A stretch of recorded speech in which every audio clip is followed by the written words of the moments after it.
It is time for another Coffee Conversations. My name is Heidi Ellsworth, and I'm the president of Roofers Coffee Shop. I am so excited for this Coffee Conversations today. We have an amazing panel, some of the most heartwarming stories, and some of the really a call to action and mission for what we need to be doing as the roofing industry. Yep, we're going to be talking about Roofing Day today, one of the best days of the year. So I am so proud to bring this amazing panel, the NRCA, and everything they're doing for Roofing Day to this conversation today. We're going to be going over everything you need to know and really sharing some of the important stories that have come out of Washington, D.C. in the last couple of years. But before we get started, I want to say thank you to ABC Supply. ABC Supply is our sponsor today. I can remember from the very beginning when I started attending NRCA meetings in Washington, D.C., and I would see Tom Walker, I'm going to put a call out to Tom Walker, going up to the Capitol Hill advocating for the roofing industry. They have been involved in the advocacy for our industry for so many years and such an amazing partner. And I saw, as we'll see later on in the schedule, they're a sponsor of Roofing Day. So ABC Supply, thank you so much for sponsoring this today. So let's get started. I want to remind everybody that the chat is open and that this is being recorded. So we will have this full conversation on demand within the next 24 hours, but we want to be interactive and we want to have a chat. So I would love it. We've already had Tots in the chat room. Thank you so much. We're so happy you're here. And if we could have everybody else, just go ahead, say hi, put your name in, your company, and then feel free to ask questions throughout the discussion. I'll be reading them. We'll bring you interactively into this conversation. So our first panelist who I would like to introduce is Deb Mazzal with the NRCA. Absolutely inspirational, so amazing. She has been involved with DC politics for many years, has so much information. So Deb, welcome to Coffee Conversations. Thanks, Heidi. Happy to be here. We're thrilled to have you. Could you go ahead and introduce yourself? Tell us a little bit about you and NRCA, Roof Pack, all that good stuff. Yeah, definitely. So my name's Deb Mazel. I've been with NRCA since 2020. So I always joke I had a baby and switched jobs in the middle of the pandemic, which was not planned, but here we are. I'm currently the Director of Federal Affairs at the National Roofing Contractors Association. And one of my main jobs here is to kind of quarterback the Roofing Day in DC advocacy event. So I look at it from not only an association's perspective and how to get our members in front of the right people, but also how to prepare everyone from, my experience as an intern to a chief of staff on the Hill. So that's kind of my background. I had the pleasure of working for former CEO Reed Ribble in his congressional office with McKay as my chief of staff. So it's really fun that we were able to get the band back together. That is awesome. That's awesome. And you have all brought such energy and to the NRCA through the advocacy portion.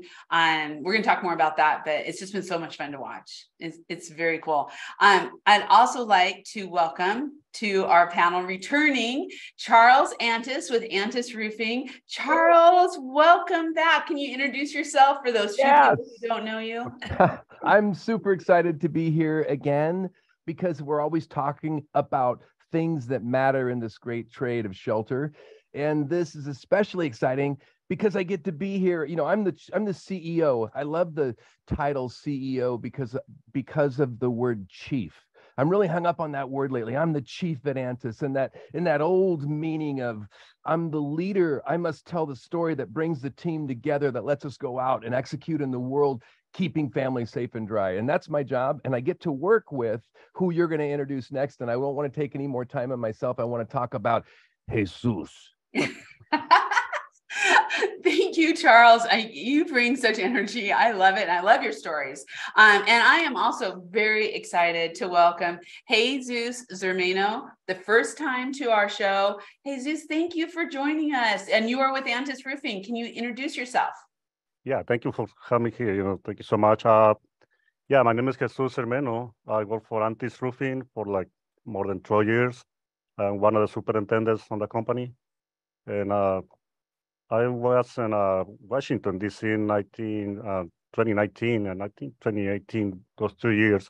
So it was something, very exciting for me. I never thought to be there, but it's something amazing for me. So thank you so much. I We can't are wait to so I excited can't to wait have to you pull and hear this your apart. story. Wait till we Yeah. pull it apart and you Yeah. hear about his daughter. And then that I love his voice because it's his voice. Then you'll hear later that really got the face of roofing recognized in Washington. Yeah. That's the face. The face of roofing right there. I love that. Well, okay. For those out there who maybe have not been involved with Roofing Day before, let's start from the beginning. Deb, can you kind of give a history of Roofing Day? And let's talk about some of the accomplishments that we've seen over the years. Because I think a lot of people, as we all know, think nothing happens because it's Washington, D.C. and it's politics. But that's not true. A lot of great things have happened. I think we need to shout that to the stars. So please share the history and the accomplishments. Thanks, Heidi. So as Jesus mentioned, we started Roofing Day at this scale in 2018, and it was really spurred by our then CEO, Reed Ribble, and former congressman thinking, I haven't seen enough roofers on the Hill. I know what their priorities are. I know they have a great story to tell, and I know people want to meet them, but we need to get people here. We need to get everyone here to tell the story and speak in one voice. So that first year we had about 400 participants, which made it one of the largest fly-ins on Capitol Hill. So if you can imagine as a staffer going down to grab your coffee, you see this sea of red or sea of roofers with lapel pins, and it really starts to get a buzz. Who's this group? Are you meeting with them? Oh, they're roofers. That's a really important job. I need to hear what they're interested in. Are they affected by tax issues? Are they affected by immigration or workforce? So that's kind of how it started growing the buzz in the way it has. We've done it now every year since 2018 with a small break in 2020, unfortunately, due to the pandemic. I think the pandemic shutdown was announced a week before Roofing Day was going to start. So we picked right back up in 2021 with a virtual setting, which it's not as good as the in-person, but it did allow a lot more people to participate because the cost was much lower than having to travel and take time from work. So that's kind of where we started in terms of the history. Throughout the years, we focused often on workforce development programs. So every year since Roofing Day has started, we've advocated for increased funding for Perkins CTE grants, so career and technical education money that goes into the state to help train our workers. Since Roofing Day started, we've had an increase in $200 million, so roughly 40 to 50 million a year. So those are real dollars that are helping the industry grow and helping get more workers trained up. We've also worked on making that CTE program more accessible to businesses and people. So letting people know about it, making sure it's easy to do the paperwork and to get involved. We've also worked on infrastructure bills. So as you know, the large infrastructure bill, one of the biggest investments in decades, that was passed with a strong buildings component, which was also a Roofing Day issue. And then two smaller issues that were kind of wrapped into a bigger package, so they didn't get as much maybe spotlight, was the Energy Savings and Industrial Competitiveness Act, which helped a lot provide money and expertise for energy efficiency improvements in residential, commercial, and also industrial buildings. So getting those more energy efficient to help with some of our climate goals. We also had a Construction Consensus Procurement Improvement Act, which just made sure that auctions were much more competitive, and it prohibited the use of reverse auctions by the federal government. So a long way to say we've really made a difference, and we're continuing to make a difference every day. Yeah, and I think so. Tell us just a little bit about the office, the amazing people who work in Washington, D.C. every single day of the year, right? We fly in for one day, but you and Terry and Dwayne are working every single day. Just kind of maybe introduce your team and just tell us a little bit about what you're doing every day, just to kind of put it in context. Yeah, definitely. I know some of them are probably on the call. Dwayne is the head of our DC office. He's our VP of Government Relations, and he oversees not only Roofing Day, but also our Political Action Committee, which fundraises and provides much needed resources for candidates that support our mission and really help push the industry forward as well. And in addition to that, he lobbies on your behalf. So he will make sure that whatever OSHA is up to makes sense, is increasing worker safety, while also, not being overly burdensome or unnecessarily hard to work and hard to follow. And then Terry Dorn is our director of political affairs.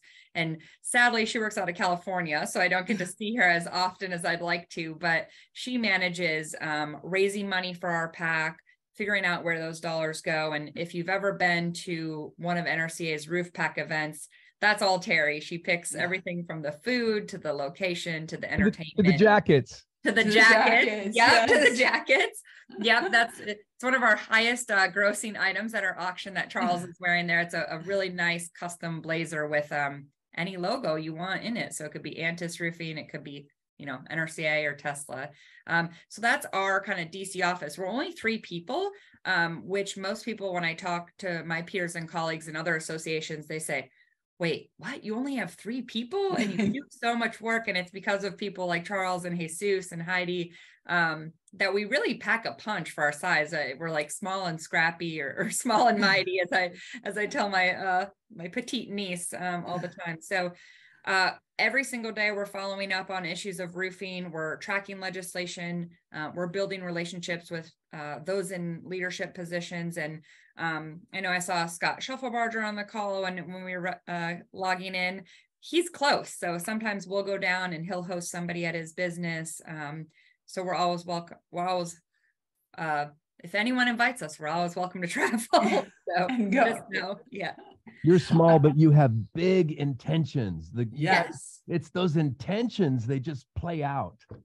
They do, because everybody's behind them. So that's exactly. So Deb, thank you for kind of giving us our foundation there. But for everyone who's on this Coffee Conversations, thank you so much. And everybody who's watching this on demand, this is one of the most important things we can do as an industry, to show our face and who we are and what we do. And we want everyone to attend. So we wanted to share Roofing Day stories today. If you have your story, or if you are going to Roofing Day this year, please put it in the chat, ask questions as we go along. So we are going to start with Charles. Charles, okay, tell us the history of you being involved in Roofing Day and your story, because I know that's going to lead us to Jesus. Jesus, I don't remember you being that skinny. Did they alter those photos? Hey, now. He was good.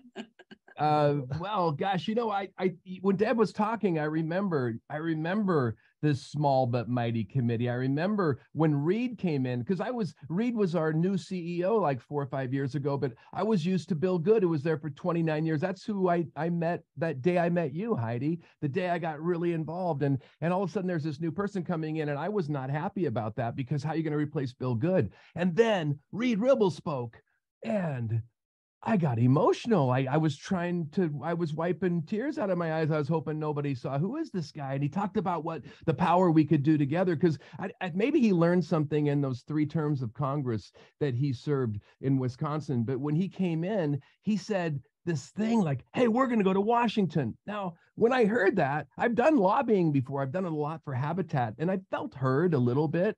But I didn't know that it was a good investment of time until he said, there's going to be 4 of us. We're all going to go march together. He doesn't talk like me.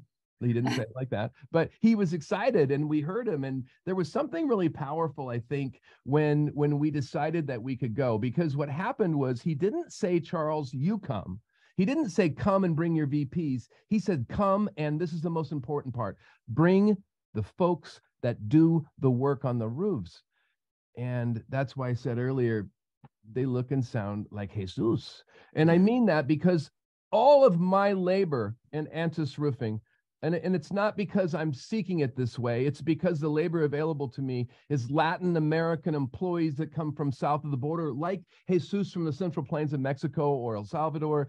But Jesus is from Mexico. Don't want to mess that up. We know where we're from. But that's important that he shows up. And so I came to Jesus and I say, Jesus, will you come to Washington to me? And I'd rather hear exactly from you. I always tell it, and I impersonate your voice very poorly, but I remember you didn't say yes right away. So what did you think when I came to you and I said, hey, Sam, let's go to Washington? Well, my first impression was, I don't know what to say, because I never thought to be there. And I thought, well, let me think about it, give me a few days. And then when I got home, I asked to my daughter, I was talking to them, and, I had this opportunity to go to Washington. But I don't know, I can't go now, I was not decided to what to do. But then she told, you know what, you gotta go. I said, why? He said, you gotta go. You have this opportunity, you go. You have to go. So, and then I come the next day or a couple of days later, talk to them, that, I'm going. I am going with you guys and see what we can do, to represent all these people, the people on the field, who's doing the hard work, on the roofing. So that's why, we make the decision, or I make the decision to go. And I think that was a great decision, pretty nice experience to be there. It's that next generation that's helping us get there, isn't it, Jesus? Yeah. Yes. Yeah, well, it will speak more to that in this story, but it was that decision. It was that next generation, and it was the immigrant family. It was father and daughter, just like showing up this year. It's father and son when we go to Washington again. And so, but we went. So we went. We brought this contingent, and we went there. And I remember a really profound moment, again, having done lobbying before and not really feeling heard, wondering how this really works, knowing they need to meet us, knowing they need to see their constituents, but not really having success. I showed up, and I remember I showed up first in the office of Mimi Walters, and she was a sitting congressman for our district in Irvine, where our business is. And I had met her before. I'd gotten coffee with her. I had tried to lobby with her before, and I felt like I had a good relationship with her. But again, I didn't necessarily feel all of this interaction. But something happened that day. We showed up in her office. It wasn't just me. Jesus was there, and there was about 30 other people in the district that showed up. We had like 30 roofing people in that meeting. And in that meeting, what happened was we all introduced ourselves. So it started with Mimi and her staff. And then I said, I'm Charles, and I remember I'm Bob, I'm Ken. And all of a sudden it comes to Jesus, and he says, I'm going to do your voice again. Yeah. I am Jesus Hermano. Just like that. And there was something different that I had never seen before. And in that moment, there was a pause, because that was the face of the workers that Rita Dassa did the work, and it felt different when she heard it. And then, but the thing that happened next was more shocking to me, because right after that, we got pulled away. We were being corralled by Dwayne and staff. And this is before you were there, Deborah, but we were being told where to go. And I didn't understand that. I usually just go up and do one meeting. This time we're doing all these meetings. And so they say, Charles, you go here. And I'm thinking, why am I going there?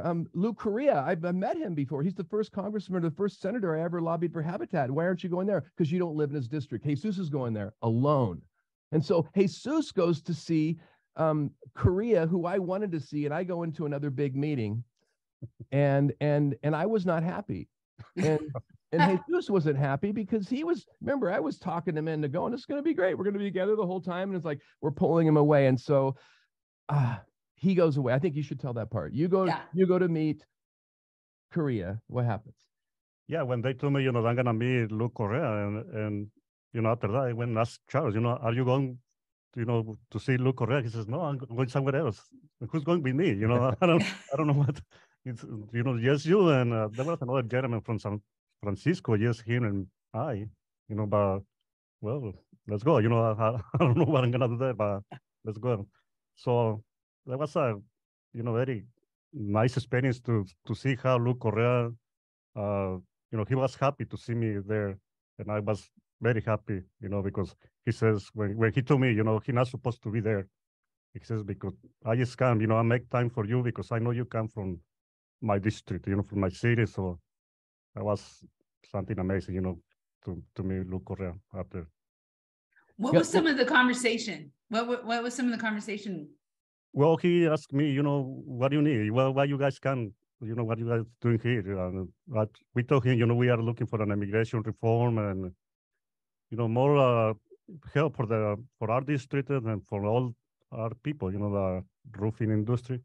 So he says, go ahead, you guys try to do whatever you can, and I'm gonna support you guys wherever I can. So we come back after that meeting, and I'm expecting to see the face that walked away, kind of like, a little bit scared. You had a little bit of fear in your eyes, as I would in that situation. Instead, he comes back to me and he's like beaming. He's walking on a cloud.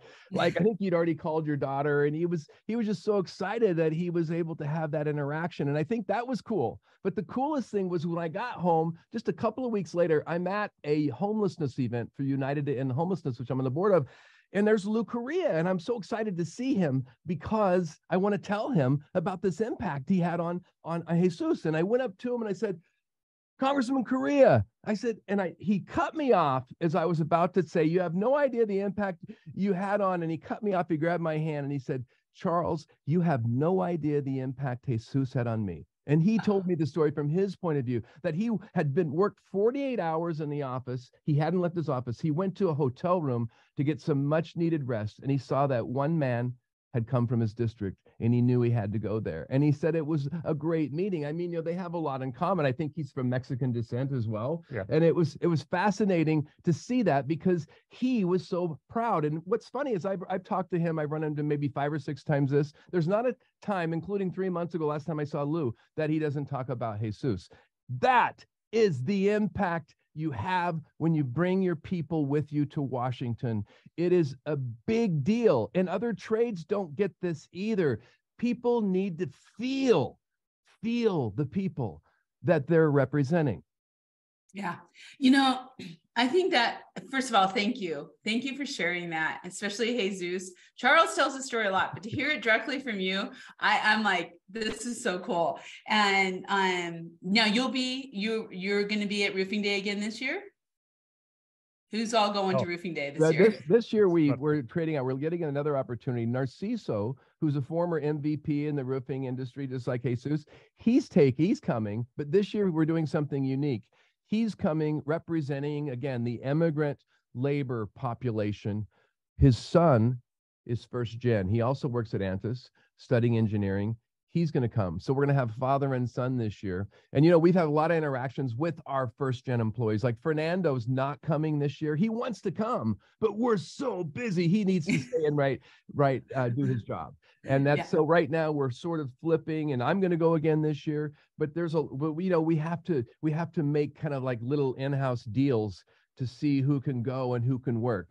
And this year, that's the plan. But there's one other story, though, that's really good. And if you look at the pictures that you have flashed up there, mostly it's the last time we went together or one of the times. And it's the year after. And that's the year we met Katie Porter. And Katie Porter was the congressperson that came in after Mimi Walters.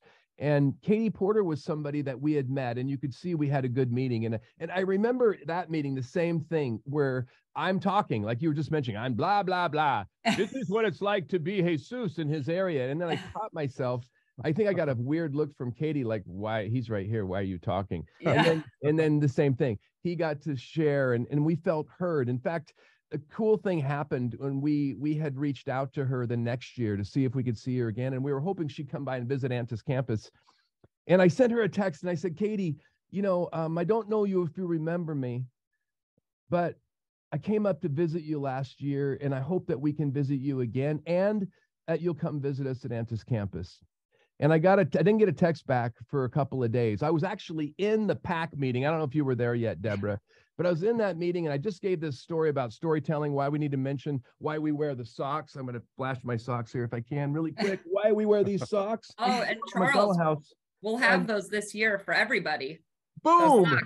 Oh my God. See, and so this is what she said. And I'm in that meeting. I just gave this story about why we have to tell our stories. And not everybody in the room believed it. And then my phone buzzes. I pick it up, and I stood up and I said, I'm sorry, I got to read this text. And it says, Charlie, this is Katie Porter. Charles, this is Katie Porter. Of course I remember you. You're the guy who brought Jesus to visit me in Washington, and the guy that wears those red and white Ronald McDonald House socks.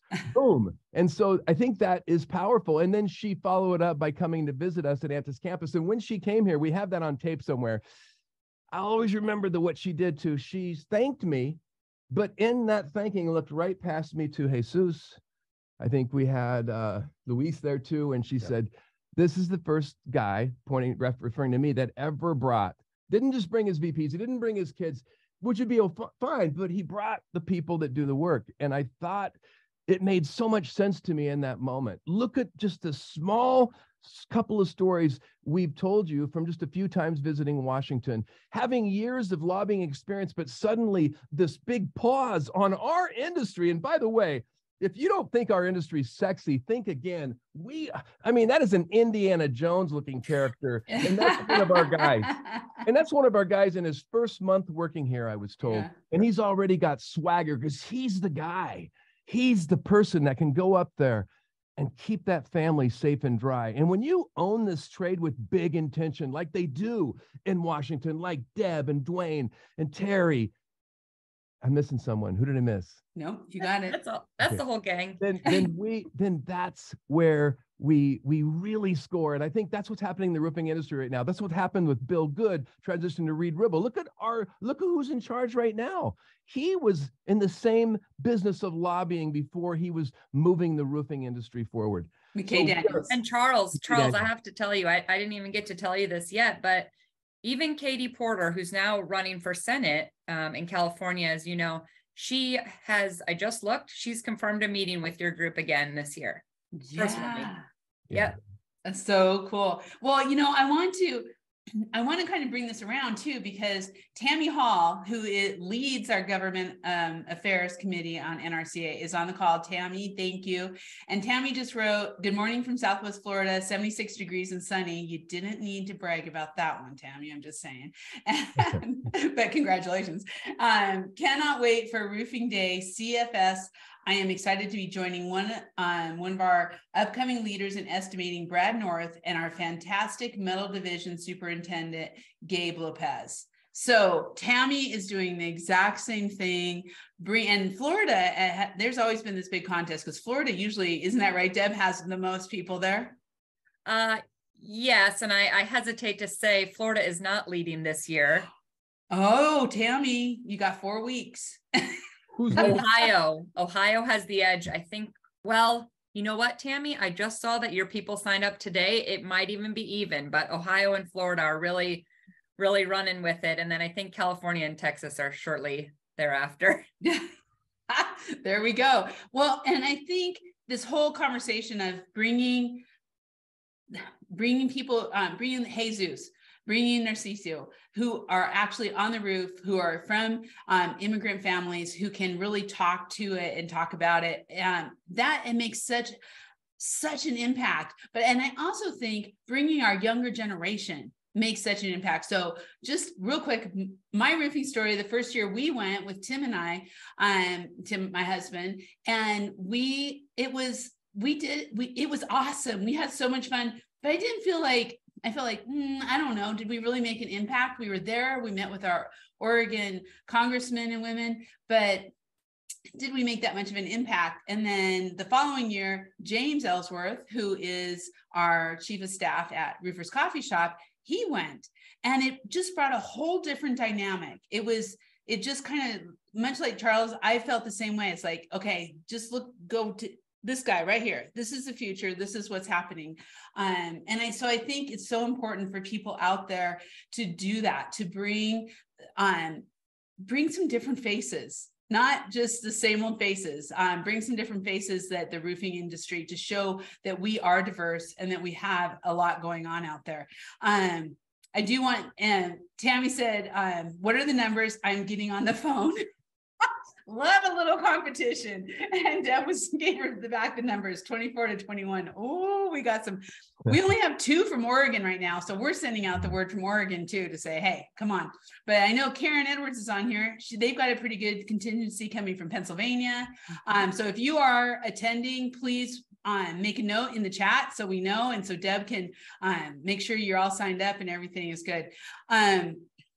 So what I want to do is just real quick, talk about the day, right? Because one of the things, and Deb, I want to talk about this because, like I said, that first year that we went, it was so amazing. I was so proud, but I was scared. I was one of those people going, they don't want to hear from me. I don't know what to say. And I mean, I never am going to lack for words. And so it was, I think to help people understand that you really help everyone. You help everyone on what on the issues, how to address, what to do. I mean, Jesus, before we start that, I mean, you knew the issues when you walked in there all by yourself because of all of the work that they did, right?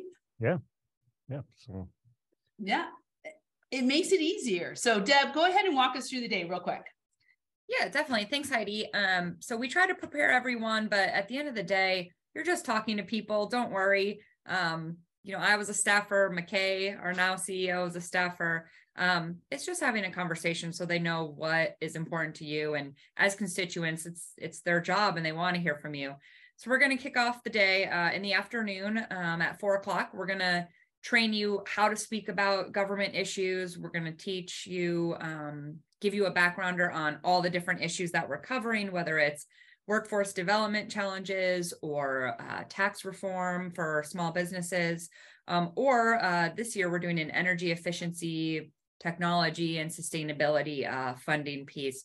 So we'll give you all that information. It's action-packed, but we will also send you detailed information ahead of time. So probably about a week before, we'll send you one-pagers. What we're trying to finalize those now, so even sooner, hopefully. And this year, that's new. We're putting together one document that's very specific to not only our issues for Roofing Day, but also the kind of roofing industry writ large on each member. So what you'll be able to do this year is go into this document, say you're meeting with Katie Porter, and you can see, did she co-sponsor one of our bills? Is she on the CTE caucus, for example? So right away, then you'll have a discussion point. We'll put in there where they're from. Maybe you're from the same city in their district. And so that'll make it really easy to connect on a personal level. Also new this year, and it was, I believe, Charles' suggestion, and it was awesome. We have a personal quote of how that piece of legislation or that advocacy issue personally affects your business. So whether that means that tax reform allows you to invest in your community, pay your workers more, provide additional benefits, you can read that personal story and think about, okay, do I have a similar personal story? This is how I can tell it in an easy way. So I think that's going to help a lot of people feel more comfortable this year. Then we'll have some educational speakers. The former EPA assistant administrator, GAF, helped us get that one. I think he'll be really cool to give an insight on what people can expect in the sustainability in the EPA regulatory kind of framework, which will help kind of guide our discussion on one of our issue areas, which is the Building Technologies Office. Then we'll have a cocktail reception. So everyone likes drinks. ABC is going to sponsor that particular one. I know they're the sponsors today, so we thank them for all they do. The next day, we're going to get started bright and early, have a breakfast, have a congressional keynote speaker. We're kind of 99% there on who we will have, so I'll hold that back for now, but stay tuned. We're having Bruce Mehlman back again this year. He gave a slideshow presentation kind of the political, national, and economic trends and how that can help you plan for your business relative to federal legislation and kind of the regulatory environment. Then we're going to have our chief of staff panel back. This year we have people from Texas, Minnesota, and Alabama. So, there's our old group there. We're having fresh faces this year, a bipartisan split, and we're trying to do different regions. So working to finalize that. And Heidi, you took away my agenda. Now I got it. I'm back. I'm just teasing. Then we're all going to hop on buses, go to Capitol Hill. We're going to take a big photo in front of the Capitol so everyone can have that, digital copy as their keepsake. I know Charles is good with his selfie, so maybe he'll jump in front at the end and do a selfie with the big group. Then we're going to do congressional meetings. Most people will have about 3 meetings, so 2 senators and 1 representative. I'm happy to report right now we have about 187 people signed up. Within that, we've already had 16 members confirm meetings, which is great. And a lot of senator meetings, that's right around 33%, which will be great. The average is 25%. So I think that after 2 or 3 years of COVID, people just want to meet in person really bad. So that's helping us out. And then we'll just all get together at the end and have a nice reception and kind of debrief what we learned and our experiences. And then we'll send you back home. So when I hear all this is very, very good description. I also have a very ADD brain, and so I'm very patient with the audience. It's like me. So to me, it's like, oh no, how am I going to remember all those issues? And I'll be honest with you, I don't know the issues clearly.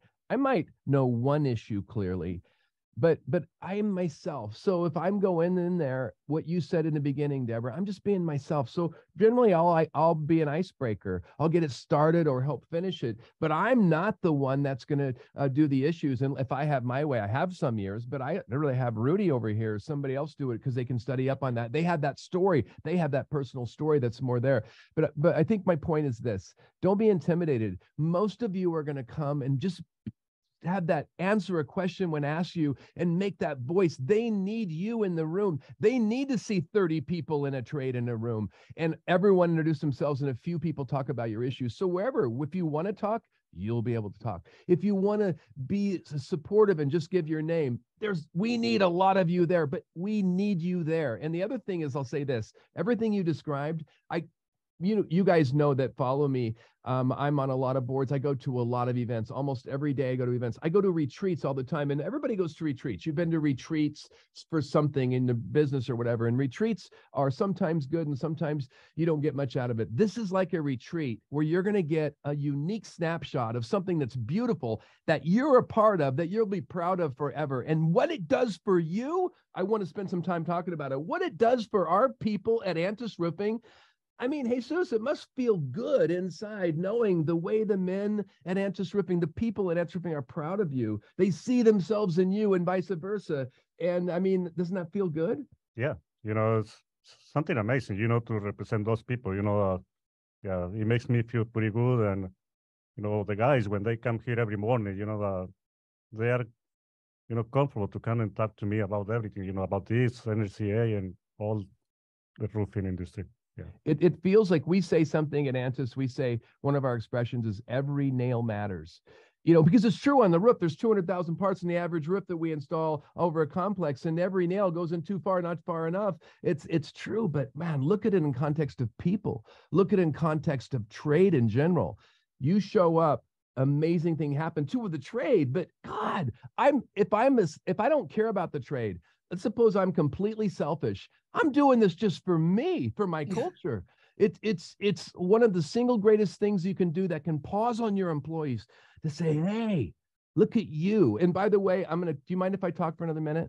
No, go for it. You're good. So there's something that happens in Antis Roofing that took me years to get. If you talked to me 5 years ago and we got a culture award, I would tell you privately, I'm not satisfied. It doesn't reach all the way to our people, but it does today. And there's something beautiful that happens when somebody is listened to. And I'm going to tell you a quick story, not from Jesus, but it's a story from another employee that he remembers that used to work for us named Pedro Vasquez.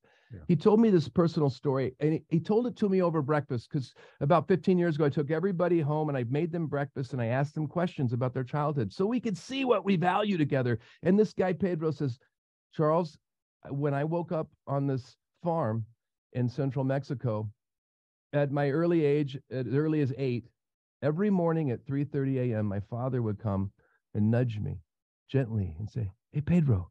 And when I'd wake up, he'd hold my stare and he'd say, hey, Pedro, will you come and work with me for a couple hours on the farm this morning before you go to school? Both of them knowing he only has probably 6 years education. And Pedro, holding his father's stare, smiling, would say, yes, Dad.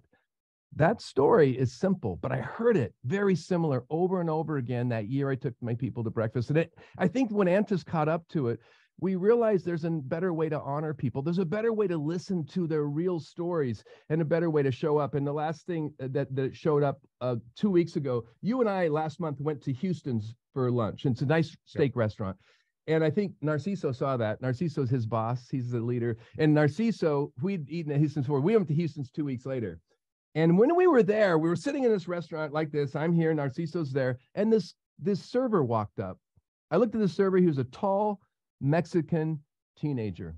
looked very much like a first generation. Now, I didn't know that. I'm just watching this. And I watched Narciso look at this young man, maybe 19, 20 years old. And I watched this young man look at Narciso, recognizing his accent where he was from. And there was this way that they held each other. There was an extra pause in the way that they answered. And that's what happens at Antis Roofing. And it's beautiful. And that's what happens when you pause on your people and let them go do what you thought maybe you only could do. You're going to see something that's going to be empowering to your company, empowering to your culture, and most importantly, empowering to those that do the work. Yes. That's it. There's so many different sides to this day in Washington, D.C. And I want to get into the issues, but I do want to say one thing for everybody, anybody who's watching this on demand or wondering if they should go or anything. We come from a very, very small town in Central Oregon, Sisters, Oregon. And just like what Jesus was saying and what Charles is saying, you go to Washington, D.C., and it's just like, oh my gosh, it's so big and there's so much and it's just kind of crazy. But the minute you walk into one of your congressmen or women's office, it's all Oregon, right? Everything, every sign on the wall, everything is there. And all of a sudden you come into this one spot and you're like, I do matter. Oregon is represented here.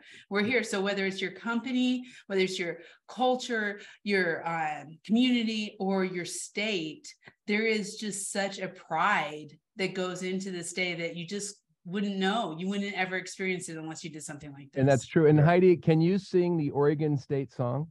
No. I cannot. Land of the Golden Empire, land of the Golden. I'm an Oregonian by birth, so. First of all, you wouldn't want me to. And second of all, I don't think I've ever heard that, Charles. That's awesome.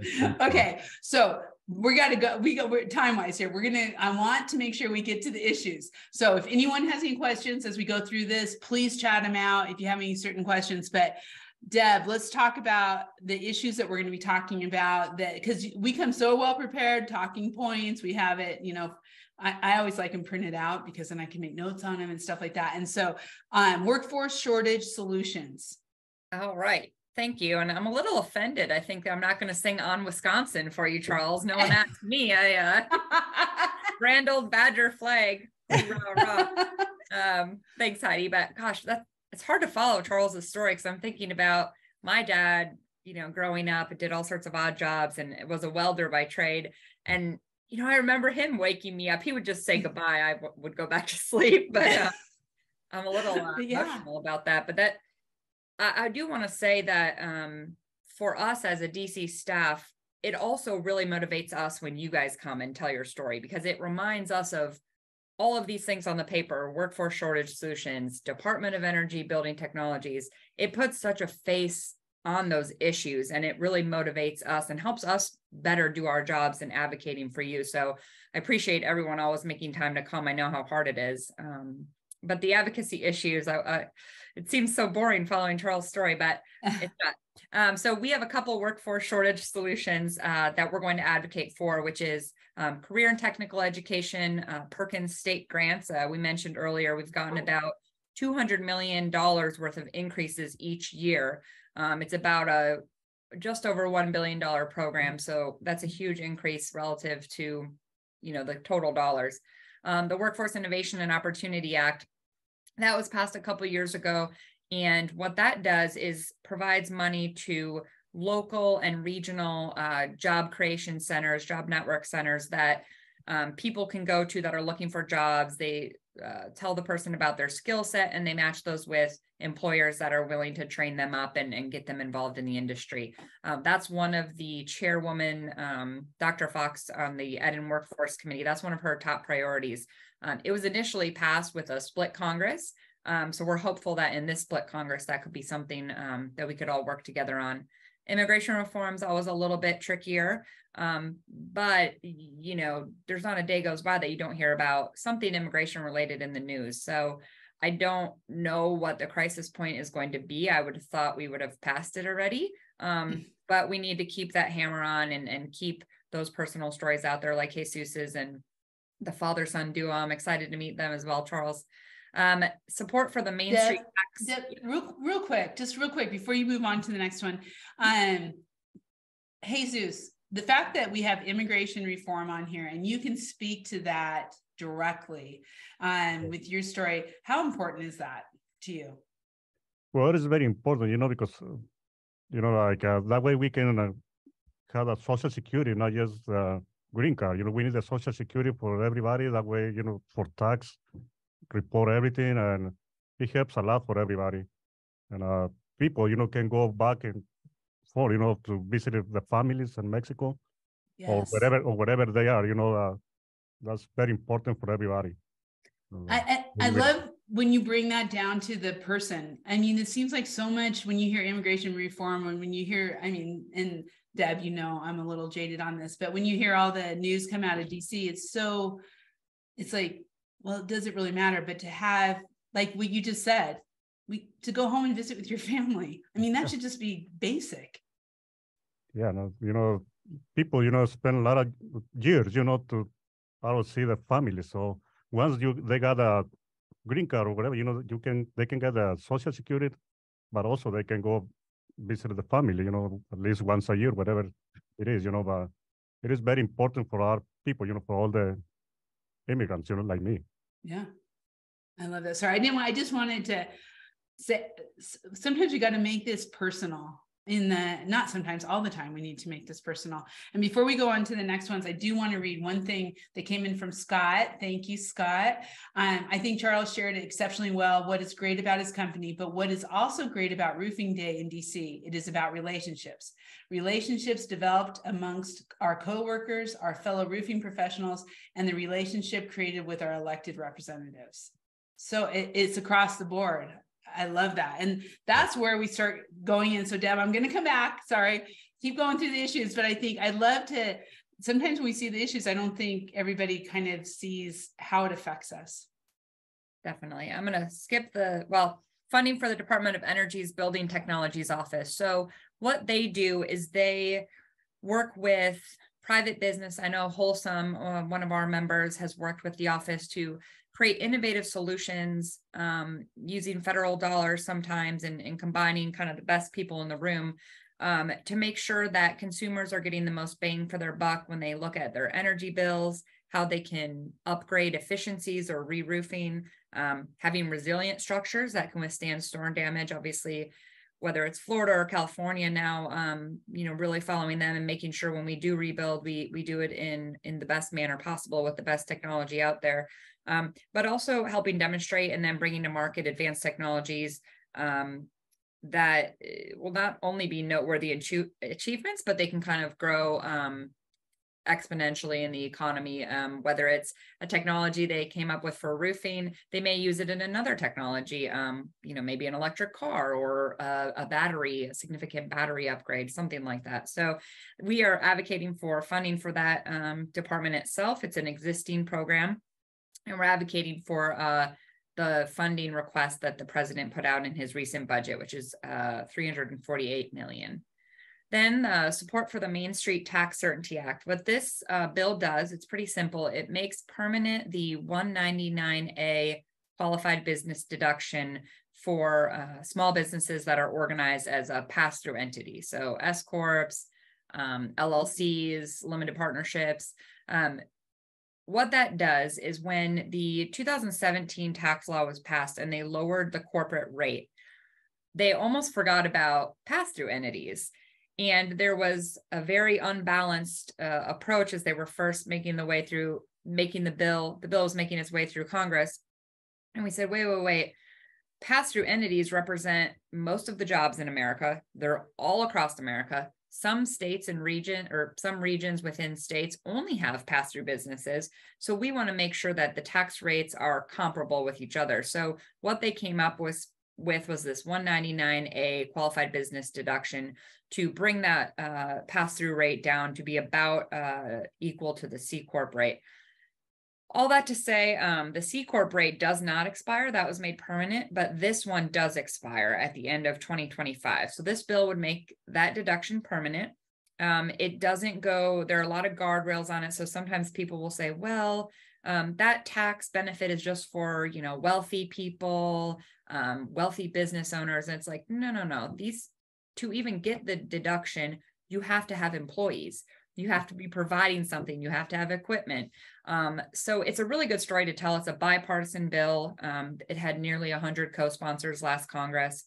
So we're just making sure people know, one, it's expiring, but starting to lay the groundwork to make sure that even though it doesn't expire until 2025, that hopefully we can get that taken care of before we're in a crisis mode. And I'm making a note because I want to make sure I've talked to my tax accountant. And since same thing, we're all small businesses. So going prepared into DC to kind of be able to bring your own story and how this has helped you, I think makes a huge difference as we're going through that. If there's any questions or comments out there about the issues or your thoughts, please share those. We have just a little bit of time left. I want to kind of go back to Jesus one more time. And just, I would love for you to kind of put your thoughts out there to everyone who's listening of why they should take the time to really look at their team, their employees, and bring them. Just kind of your thoughts on what this has all meant to you. I know you said earlier, but let's summarize it up. Yeah. Well, I think it's very important, for everybody, especially for the people in the field, it motivates everybody, to do something else. Like, the guys on the field, who do the hard work, they feel like, somebody's representing them in Washington, D.C. And, I think it's very important for every company to have people up there. Yeah. And you've had your congressmen and women visit Antis campus, as you said before. Tell us just a little bit, because we all fly into DC, but then especially for roofing companies, manufacturers, suppliers across the board, how important it is to get your legislators to your office in the field, in the home territory. And I know Deb and team, Dwayne and Terry, they help coordinate that too. So Charles, you've now developed all these relationships, like Scott said. How is that? How does that continue to help not just your culture, but also business overall? Well, if you would have told me 30 years ago, Charles, 30 years from now, this person you're going to see on TV all the time is going to come visit and pause on your company, I would have said, wow, I would have been nervous with excitement, like, wow, but it only happens because of this. And I think that there's something that's so big that happens, the feeling of it, that Jesus does a great job of describing it, being heard, knowing your voice matters. I think that one of the reasons Jesus is not going is he wants to make room for first generation people to go, because as he sees it, they're more and better command of this language than him, and yet they know his condition. They know what it's like to be him. That's the dad. That's their dad. And so he's making room. And when that happens, I think the voice of the young ones, Fernando, our estimator who's gone, and Rico, what they say is very similar. It's, wow, I didn't know how politics worked. And who knew they would listen to me? But here I am in DC, and I'm making it better for not just all my peers at home, but for millions across the country in our trade, and beyond that, tens of millions that support everything else. And I think that the power of that is huge. As Scott said, the relationships from that are huge. The way that you hold yourself is huge. And the impact from all of that, we're hearing the stories, it's lifting the trade that some of us saw ourselves as common laborers, not worthy of being at the table in the conversation, eating the crumbs on the floor. And today we're up at the table, ready for the feast. We see ourselves as these few, brave, proud, who keep the family safe and dry, just like you'll see all over all of our branding. And that's what starts to happen. And that's why you need to go. It is a most amazing experience. And if you had different people from different companies, you would hear other stories that would be similar, but not alike. Come and tell that story inside your company and watch what it does from within. Watch the way everybody sees themselves. Watch your recruiting. Have a congressman come and then get that attention out there, and then go recruit a new COO. See what shows up. It makes a huge difference in every part of your business. And for me, how I sleep at night. Yeah. I love it. Okay. Deb, how do people register, and what's the timeline? Let's get everybody going. Yes, thanks, Heidi. You still have time to register. We ask that you register by April 5th on our NRCA website at www.nrca.net/roofing day. Put it in the chat. I'll put it in the chat again. We also have a hotel block at the Grand Hyatt Washington. We have that held until March 27th. So please book your hotels, as I know the hotel's completely sold out on Monday and Tuesday. All the receptions, the breakfast, all the speakers, everything's going to be at the Grand Hyatt. So you want to be there to save yourself some logistics. It's also near tons of restaurants and shopping, very close to all the monuments, and anywhere you really want to get to. And we're going to shuttle you from there up to your Hill meetings. So please book by March 27th. They're selling out. And it's also a very competitive rate. I think you save almost $200 per night just by booking through us. Excellent. I can't believe it's less than a month away. I swear yesterday I was blown away when I was told it's a few weeks from now. Yeah. Well, IRE being a little later has me a little confused as well, because you usually have more time. So we're hopeful. Usually we get about 50% of people signing up between this week and next week. So if that holds, we'll have a record year, a record number of people as relative to the last few years. Yeah. Yeah. But Jesus won't be there this year. So let's come. know. Let's bring your first gens, bring your immigrant employees. Yeah. Yeah. Narciso's going to represent us this time. I love it. Yeah. So good. And, speaking of, for all of the women in roofing out there, there is going to be a Women in Roofing brunch at 10 a.m. It is at the Succotash restaurant in downtown Washington, D.C. We will be there. It is going to be so great. It's going to be education and mentoring on how to do more advocacy, how to be more involved. So if you are in the DC area, if you're coming to Roofing Day, whatever you're doing, please sign up for this. You can see it's on the National Women in Roofing site. Just go to nationalwomeninroofing.org and you will find it to be able to register. So great. And we did this pre-COVID, and it was so awesome. So yeah, it's a great day. Again, I want to thank ABC Supply. As you saw, they are such a huge sponsor. Thank you for everything you do around advocacy for our industry, Roofing Day, and just overall. It's pretty outstanding. So I want to say thank you to our guests. Thank you, Jesus. Thank you, Charles. Thank you, Deb. You have been amazing. It's just been wonderful. So thank you for being here today. Thank you for inviting me. It's been so much fun. I can't wait to do it again. And if any of the audience is going to be in Texas and Austin this week, come say hi at Wealth Builder. Oh, yeah. And Deb, thank you. Thank you for all you do. Nice to meet you, Jesus, finally. Nice to meet you. Thank you. That's cool. That's so funny. I thought you guys had met. That's so awesome. No, he's just been the myth and the lure. I know. But doesn't he have a sexy voice? I mean, sexy. My name is Jesus. I'm going to save you. I'm going to save you right now. Here we go. Okay. Thank you. You're welcome. I want to invite everyone to join us April 13th. That's kind of almost 3 weeks from now. But April 13th for our next coffee conversations. Super excited about this one. It's going to be on mergers and acquisitions in roofing. So who are buying roofing companies? What's happening?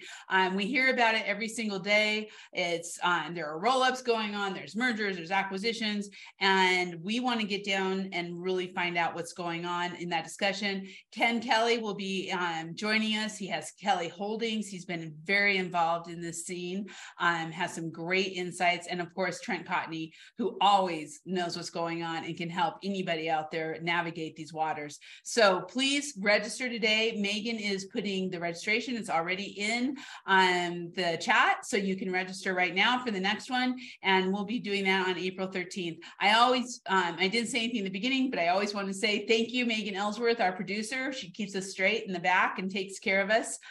So appreciated. And remember, this has been recorded. It will be on demand within the next 24 hours. Please share it out to everyone you know, and please encourage anyone and everyone in your company, your friends, your relations, all the roofing people to join us at Roofing Day, April 18th and 19th in Washington, D.C., because Roofers Coffee Shop will be there and we can't wait to see all of you. So have a great day. We'll see you on the next Coffee Conversations.